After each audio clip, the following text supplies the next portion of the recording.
ध्यान बंद को चैन दिखावे और बूटा में सुभावल आवे।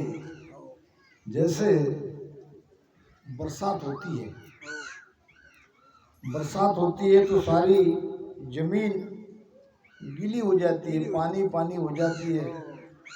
जमीन में एक प्रकार का एक स्वाद, एक गंध आती है। आपने देखा होगा जब पहली पहली बारिश होती है।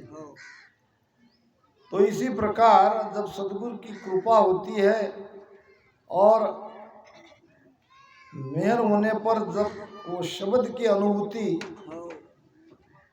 घट में होने लगती है, तो ऐसे ही जैसे जमीन पे वर्षा होने से चारों तरफ आनंद ही आनंद हो जाता है, वैसे भीतर में वो शब्द की अनुभूति से वो आनंद आने लगता है। बिरखा सुख कहो क्या होई।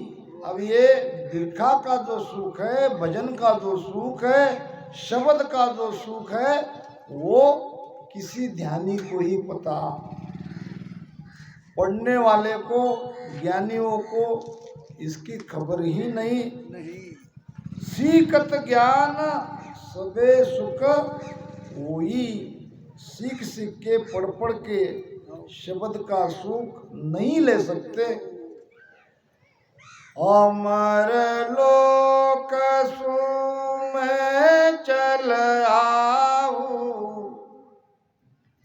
झूठ साच को न्याव चुकाऊं।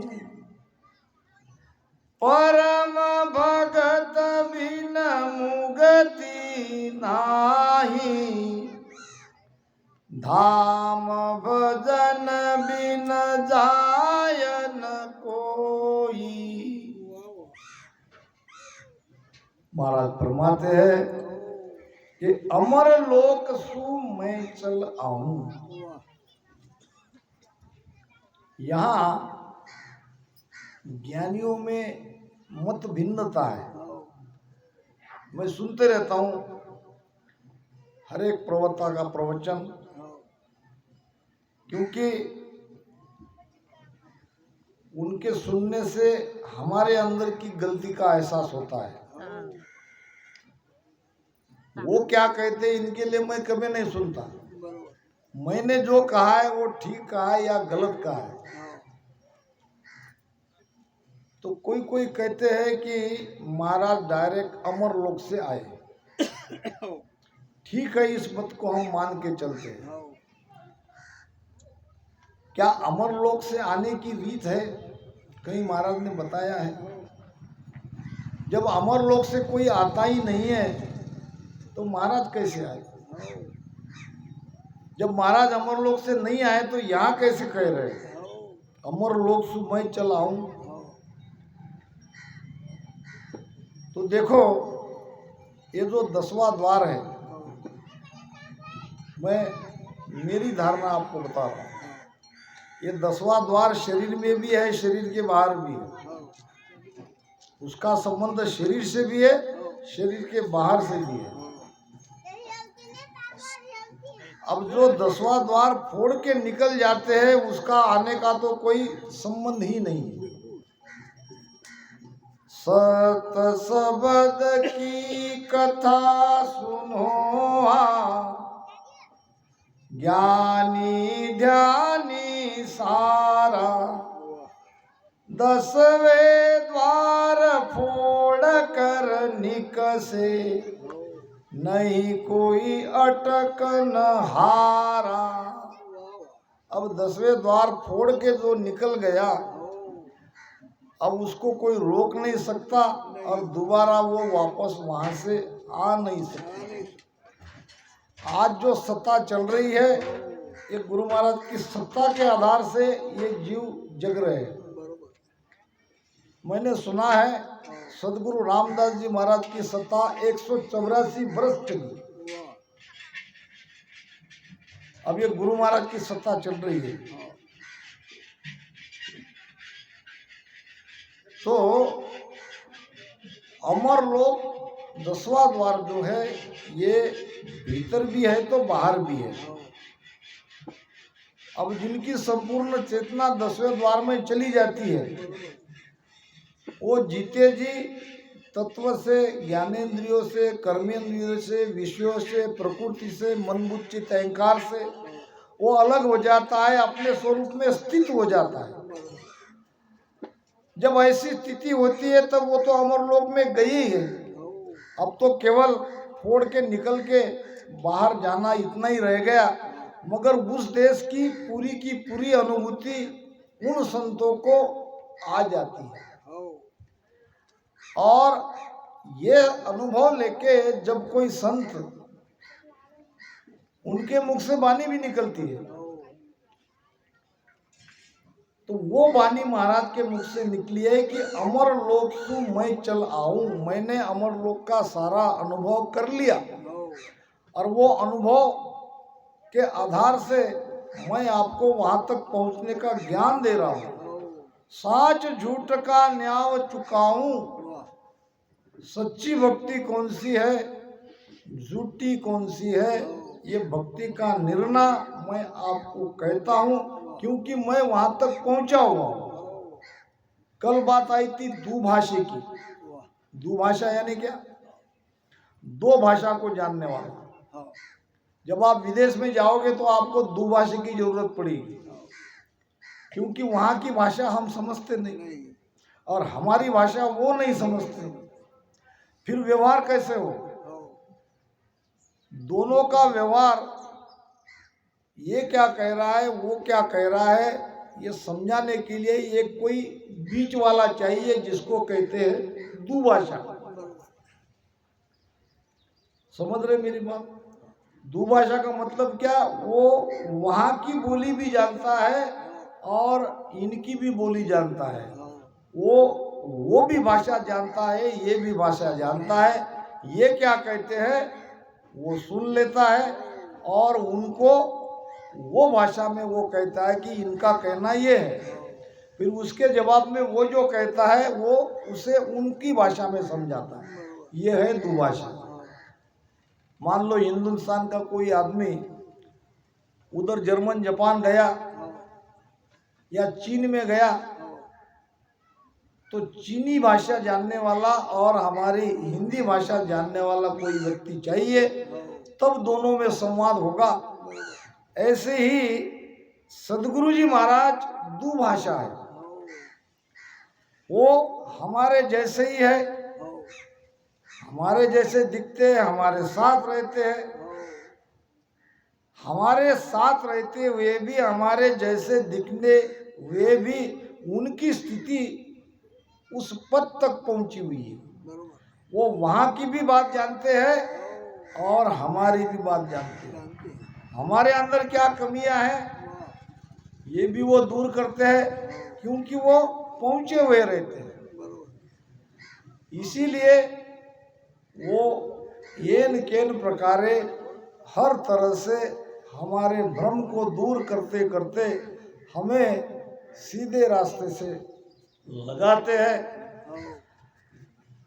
बात आती है ये कि कोई कहते हैं कि गुरु महाराज डायरेक्ट अमरलोक से आए, और मेरी धारणा है कि उनकी स्थिति उस अमरलोक तक पहुंच गई।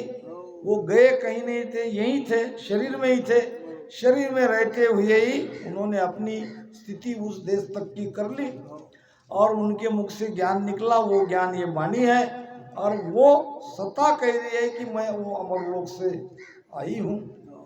तो ऐसे संतों के अंदर सत्ता आ जाती है। महाराज कहते हैं सतगुरु सता कहीं नहीं जावे, नग पंकी हीरा निप जावे। ओई चरज मानो मत कोई, कीट पलट भवरा की होई। ये कीट और भवरे का उदाहरण इस संतों की वाणियों में आता ही है। गुरु 4 प्रकार के हैं। उसमें सर्वोत्तम गुरु है ये भृंगी के जैसे। पहला गुरु है पारस के जैसा, दूसरा गुरु है चंदन के जैसा, तीसरा गुरु है दीपक के जैसा और चौथा गुरु है भृंगी के जैसा। अब इन एक एक को समझेंगे। गुरु महाराज ने वाणी में कहा है, क्या कहा है कि पारस का सुन पराक्रम भाई, लोह परस कंचन होई जाई, बोरू काटन लागे कोई, वो पराक्रम सतगुरु में हुई। जैसे पारस लोहे को सोना बनाता है, पारस लोहे को केवल सोना बना सकता है, पारस नहीं बना सकता, पारस नहीं बना सकता। तो ये गुरु निम्न दर्जे का गुरु कहलाते हैं। कीमतवान तो बनाता है, लोहे से सोना बनना कोई मामूली बात थोड़ी है। गुण में परिवर्तन होता है, वर्ण में परिवर्तन होता है, ये तो होता ही है। पारस के जैसा गुरु भी गुरु है। दूसरा गुरु है चंदन के जैसा। चंदन के पेड़ में एक विशेषता है, अपनी खुशबू आजू बाजू के सारे पेड़ों में चंदन के जैसी खुशबू आ जाती है। दूसरे पेड़ को भी वो खुशबू वाला पेड़ बना सकता है, मगर वहां भी उनके अंदर ये कमी है कि वो चंदन नहीं बना सकता, खुशबू तो ला सकता है। ऐसे ही चंदन के जैसे गुरु है, हमारे जीवन में शांति तो ला सकते हैं, मगर अमरलोक में नहीं ले जा सकते, मोक्ष में नहीं ले जा सकते। ये भी गुरु निम्न दर्जे का गुरु है। तीसरा गुरु है दीपक के जैसा। महाराज कहते हैं, दीप राग दीपक जल जावे, यानी दिया, जलता हुआ दिया बुझे हुए दिए को अपने जैसा बनाता है। अब वो दिया और हजारों बुझे हुए दियों को जला सकता है।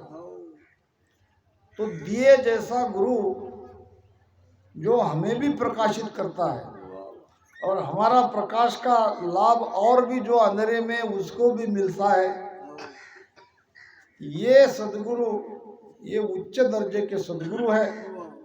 और चौथे प्रकार का गुरु तो इससे भी और एक कदम आगे है, वो है भृंगी के जैसा। ये जो भृंगी जाति के कीड़े हैं, ये कुदरती इसमें एक अद्भुत गुण है, क्योंकि इनमें सब नर ही नर है, यहाँ जोड़ा नहीं है। भृंगी के अंदर में जोड़ा नहीं है, मेल फीमेल वहां नहीं है, वहां सब नर ही नर है। जब सब नर ही नर है तो अपनी संख्या वो कैसे बढ़ाएंगे? बढ़ाना तो पड़ेगा। अपनी प्रजातिया को तो आगे, वंश तो आगे बढ़ाना ही सभी प्राणी ये करते हैं। तो उनके अंदर परमात्मा ने एक अद्भुत शक्ति दी है, वो ये है कि वो किसी पराये जात के कीड़े को उठा लेते हैं और मिट्टी के घर में डाल के उसके ऊपर भूं भूं भूं भूं करते हैं, गुंजार करते हैं। और वो जो कीड़ा है वो सुनता है, सुनते सुनते ही उसके अंदर में परिवर्तन होने लगता है। किसी पराये जाति का कीड़ा उनके जैसा ही होता है। वो इचरज मानो मत कोई, और कीट पलट भौरा की मोह। तो इस प्रकार सदगुरु, यहाँ भी कई जगह सुनता हूँ कि कोई कहते हैं कि सत्संग गुरु है, कोई कहते हैं कि शरीरधारी सदगुरु चाहिए। सत्य क्या है? सत्य गुरु महाराज ने बताया है, समय समय पर जगह जगह पर ये विषय निकलते ही रहते हैं। जे आसता पंत में अब ही तो जागत जागत जागे तो हरिजन को कारण नाही भरम ज्ञान सुई भागे जे आ सता पंत में अब ही। प्रश्न है सता कहाँ है? सता पंत में है कि सता संत में है?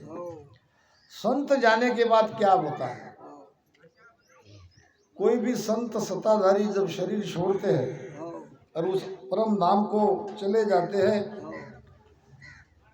तो उनकी वाणियां रहती है, उनके मुख से निकली हुई वाणी, और उनका वाणियां का आधार लेके उनके शिष्य वो पंथ चलाते हैं। उनकी महिमा होती है, जय जयकार होता है, दिन दिन करते हैं। अब ये तो चलता ही है, सब जगह होता ही है। अब वो बनता है फिर एक पंथ। अब गुरु महाराज कह रहे हैं कि जे आ सता पंथ में अब ही। उनके जाने के बाद, संत के जाने के बाद जो उनका पंथ बना रहता है, उस पंथ की उस धारा में हम अगर जाते हैं तो क्या वो सत्ता हमारे अंदर प्रकट होगी? अगर पंथ में सत्ता है तो फिर संत की आवश्यकता नहीं, क्योंकि वो पंथ में सत्ता जगती है। जे आ सता पंथ में अभी तो जागत जागत जागे, आज न कभी कभी न कभी वो शब्द जगेगा, मगर ऐसा होता दिखता नहीं। महाराज ने बड़ी जबरदस्त बात कही है, प्रमाण दिया है कि देनी चीज कही थी भाया और 100 बंदा परलोक सिधाया। कहो आ चीज कहाँ सू पावे। अब संसार है, संसार में एक में का काम करना पड़ता है। व्यवहारिक दृष्टांत से महाराज ने इस सत्य को समझाया है। कोई एक धनवान धनी पैसे वाला किसी गरीब आदमी को कह दिया कि भाई मैं तुम्हारे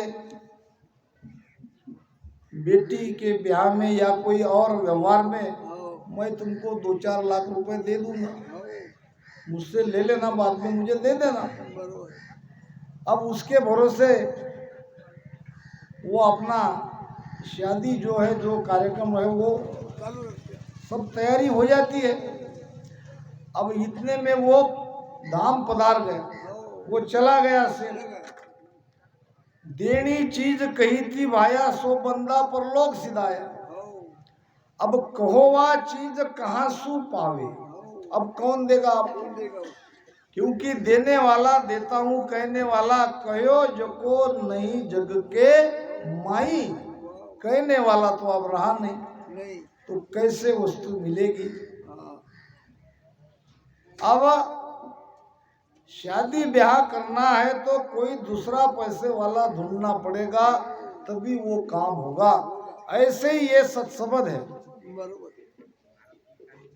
सत्ताधारी संत जाने के बाद ऐसे ही शरीरधारी दूसरे सत्ताधारी संत की आवश्यकता है। दाता दरियाव जी महाराज कहते हैं, दंत रहे हंसती बिना ओलन टूटे कोय। दंत रहे हंसती बिना ओलन टूटे कोय।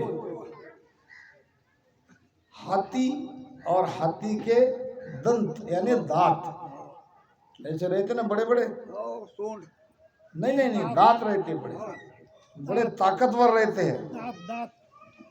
हाथी के दांत में बहुत बड़ी शक्ति है। ये जब हाथी जीवित रहता है तो उन दांतों से बड़े बड़े पोल को तोड़ देता है। दंत रे हस्ती बिना पोलन टूटे कोई, के कर धारे कामनी के खेलारा होय। अब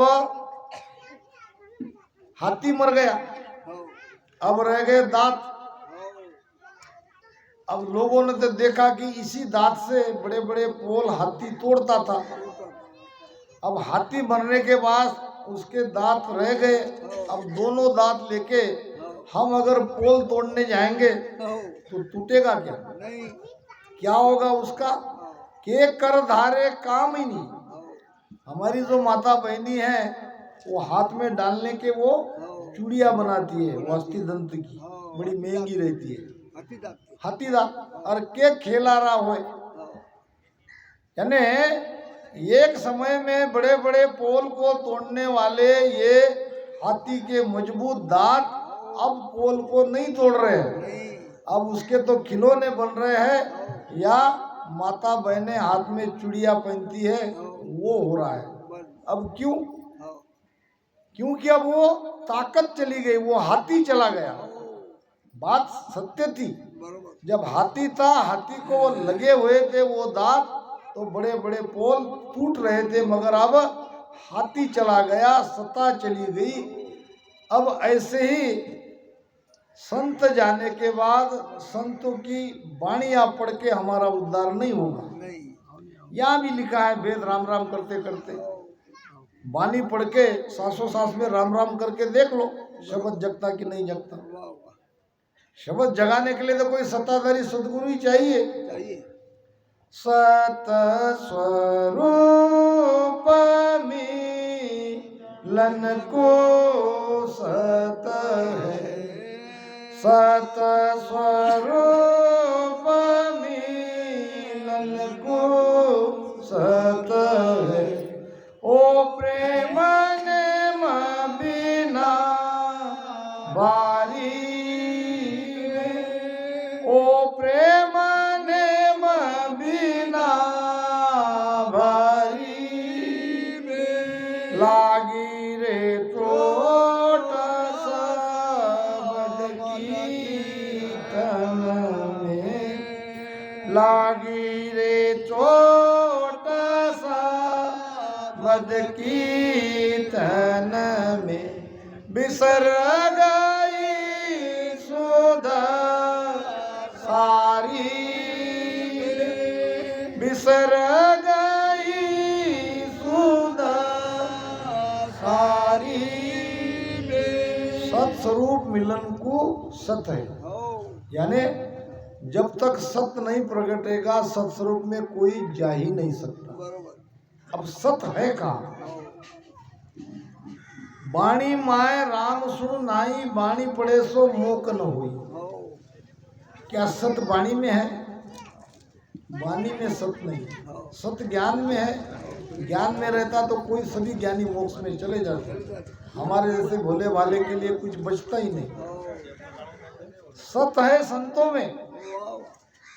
जब तक ऐसे सत्ताधारी संत प्रेजेंट में मौजूद नहीं रहेंगे, उनकी शरण में हम नहीं जाएंगे, तब तक वो सत हमारे भीतर प्रकट नहीं होगा। सत स्वरूप मिलन को सत है। सत कहा है तो संत में है। वो प्रेम नेम बिना भारी बे, संतों भी प्रेम करना पड़ेगा, नियम से भजन करना पड़ेगा, तब वो शब्द जगेगा। तो महाराज फरमाते हैं, परम भगत बिन मुक्ति नाही, और धाम भजन बिन जायन कोई।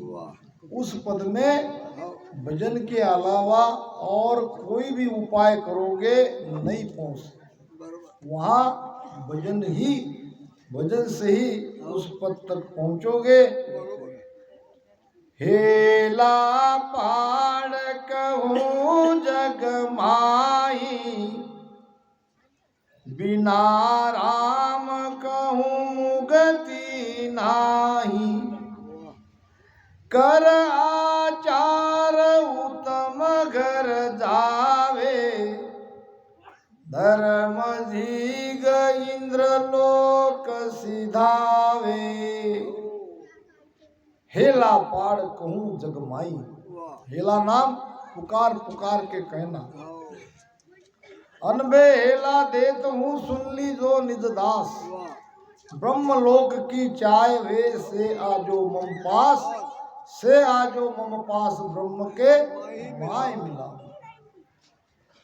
ये पुकार पुकार के संत कहते हैं, हेला पाड़ कहूँ जगमाई, और बिना राम कहूँ मुक्ति नहीं। राम कौन सा है, हमारा कल इस विषय पर चर्चा हुई। वो चौथा राम है जो सार राम है, जो हमारी आत्मा है, जो हमारा स्वरूप है।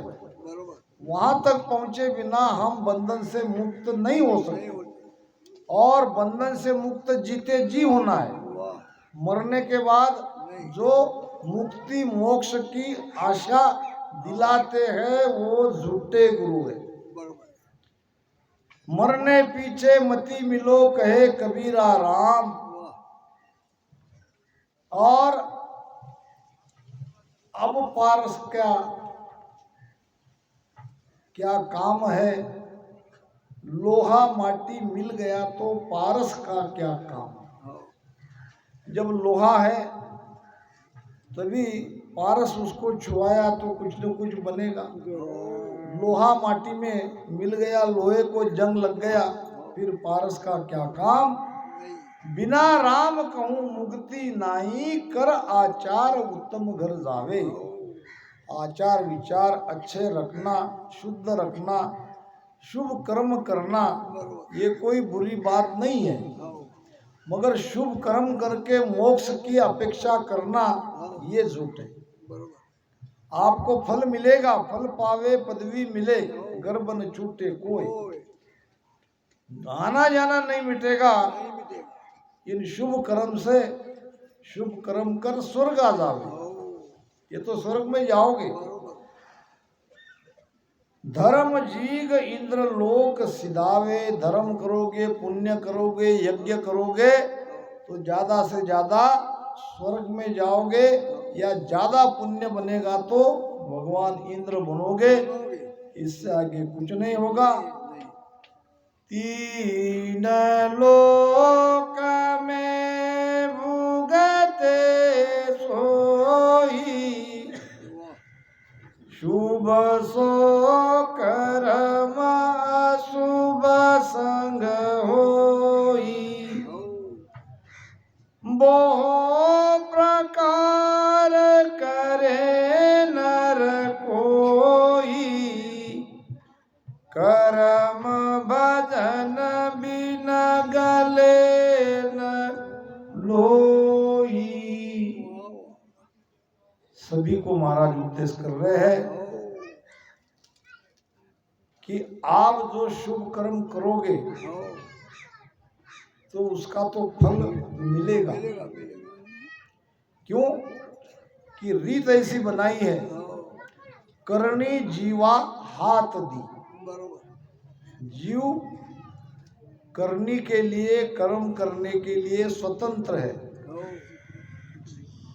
कहीं कहीं हम कहते हैं ना कि इतना कोई व्यक्ति बुरा बुरा काम करता है, क्या भगवान देखता नहीं क्या?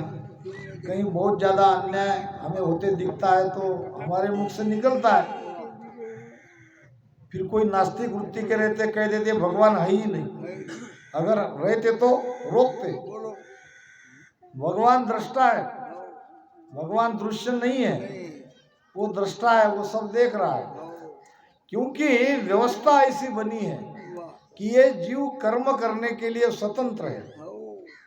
आपके हाथ में है, आप अच्छे कर्म करो, बुरे करो, कुछ भी करो, चोरी करो, डाका डालो, किसी को मार डालो, अच्छे कर्म करो, आपको रोकने वाला यहाँ कोई नहीं है।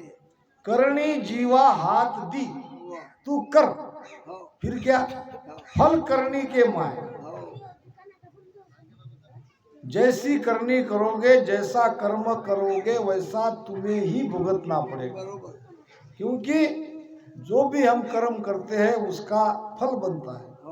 और इनका रन सुखराम कहे, सुख दुख भुगते आए। अब कोई स्वर्ग नरक कोई ऊपर नहीं है, न मोक्ष ऊपर है, सब यही है। यही जो अति दरिद्रता में है, अति दुख में है, वो नरक यातना ही तो भुगत रहा है, यही है नरक। और यहाँ जो खुशहाल जीवन जी रहा है वो स्वर्ग में है। और यहाँ जिसके पीछे झंझट नहीं है, जो कोई बंधन से मुक्त हो गया है, वो मोक्ष में अभी तो है। न कोई लेना न देना, मगन रहना, कबीर साहब कहते, किसी से कोई मतलब ही नहीं है, न लेना न देना, मगन रहना, अपने मस्ती में, अपने भजन के आनंद में वो मग्न रहता है, यही उसकी पहचान है। तो महाराज कहते हैं, तीन लोक में भुगते सोई, और शुभ सो कर्म अशुभ संग हुई। यही तीन लोक के सुख दुख उसको भुगाया जाता है। यही नरक है, यही स्वर्ग है, यही वैकुंठ है, यही मोक्ष है, सब कुछ यही है। बहु प्रकार करे नर कोई, और कर्म भजन बिन गले न कोई। ये जो कर्म होते हैं, शुभ भी होते हैं, अशुभ भी होते हैं, इनको भुगतना ही पड़ता है। अगर भुगतना नहीं चाहते हो तो एक और एक, केवल एक ही उपाय है, और वो है भजन।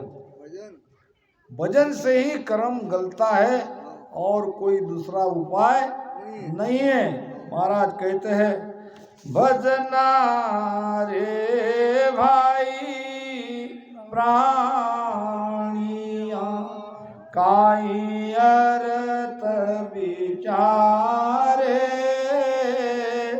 भजना रे भाई प्राणिया, काई अर्थ विचारे।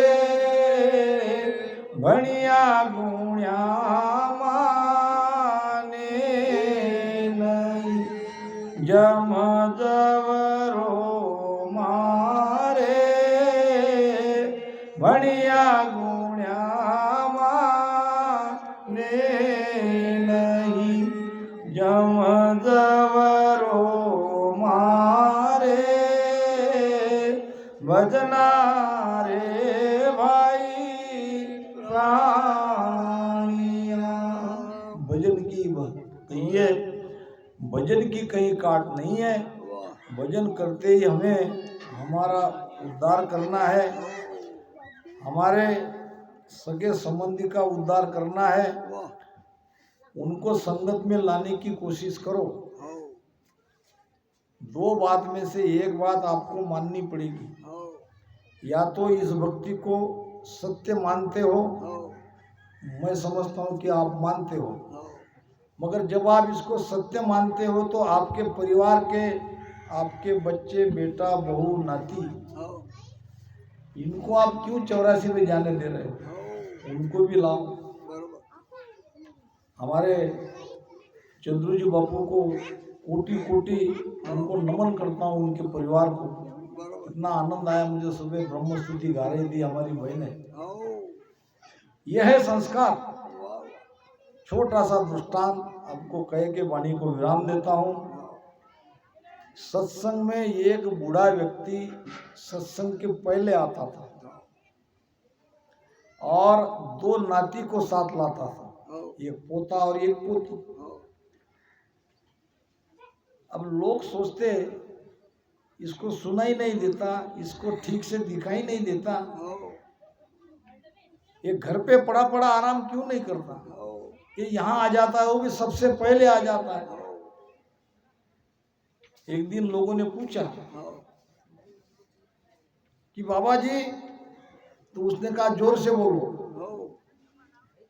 कान नजदीक लाया, तुम्हें सुनाई नहीं देता? वो कहा नहीं। जोर से बोलने पर थोड़ा तो सुन लिया। दिखाई भी नहीं देता तो नहीं। फिर क्यों तकलीफ करते हो, क्यों आते हो? उसने कहा मुझे सुनाई नहीं देता, मगर ये जो मेरे नाती है ये देख भी सकते हैं, ये सुन भी सकते हैं, मेरा क्या रहा, मैं तो इनके लिए आता हूँ। पेड़ जब पौधा रहता है तुम उसको कहीं भी इधर उधर हिला सकते हो, सीधा कर सकते हो, टेढ़ा कर सकते हो। जब वो पेड़ बन जाएगा आपके बस से बाहर हो जाएगा। इसीलिए जितने परिवार आज हमें इतने काफी है। अधिक से आए बहुत बड़ी बात है, ना आए कोई चिंता नहीं। हमारे अपने सबको हम यहाँ लाते रहे, सत्संग सुनाते रहे, ये गुण करेगा। तो इन्हीं शब्दों के साथ जिस पुण्यात्मा की याद में ये सत्संग का आयोजन हुआ है, ऐसे हमारे संदीप मांगीलाल जी चौहान, इनकी आत्मा को परम शांति के लिए थोड़ी देर ध्यान सुमिरन करेंगे और